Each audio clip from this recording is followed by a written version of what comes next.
There are a few different types of lobs. So when we talk about hitting a good bandeja, we are defending this net position. So really that's what we should be discussing.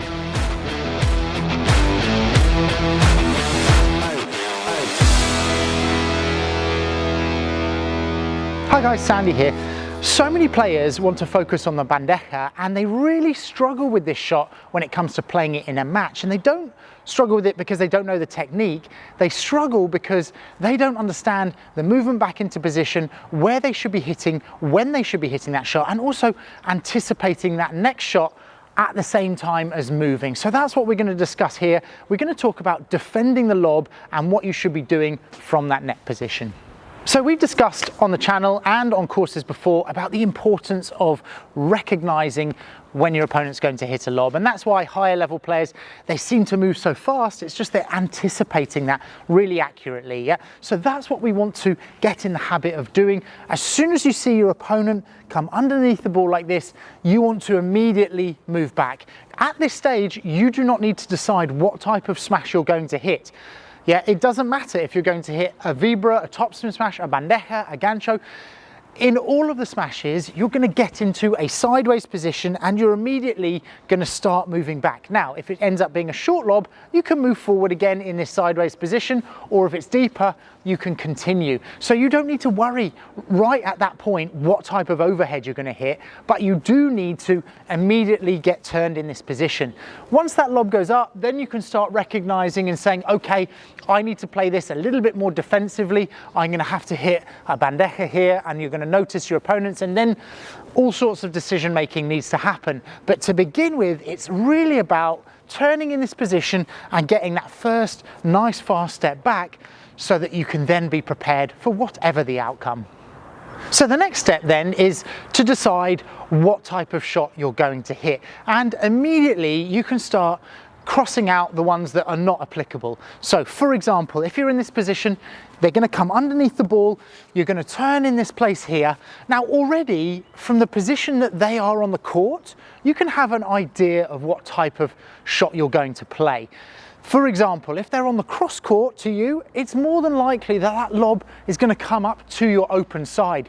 You're not going to hit a lot of ganchos, for example, from the cross court, because if it does come over your left side and it's difficult to reach, it's more likely that it's going to hit into the fence, for example. So immediately when that lob goes up, you're in this position, you want to start recognizing, is this going to come to my open side? So am I more likely therefore to hit a bandeja, a vibra, or something, you know, maybe a flat aggressive smash?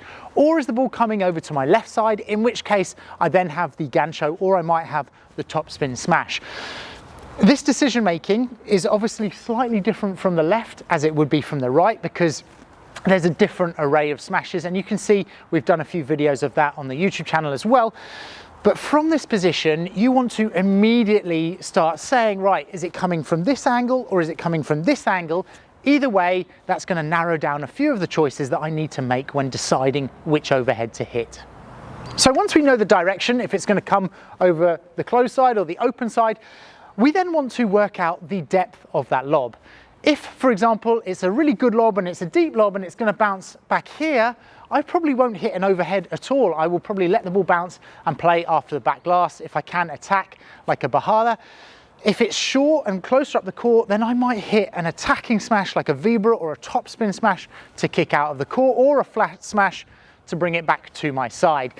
If we're in this kind of central position here, this is also based a lot on your capabilities. For example, at a lower level, you know, you might hit a bandeja, where at a higher level, they might still hit an aggressive vibra.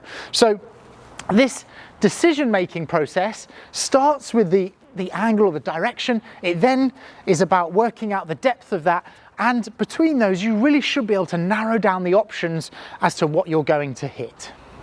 So at this stage, we've recognized early that it's going to be a lob. We've immediately turned back.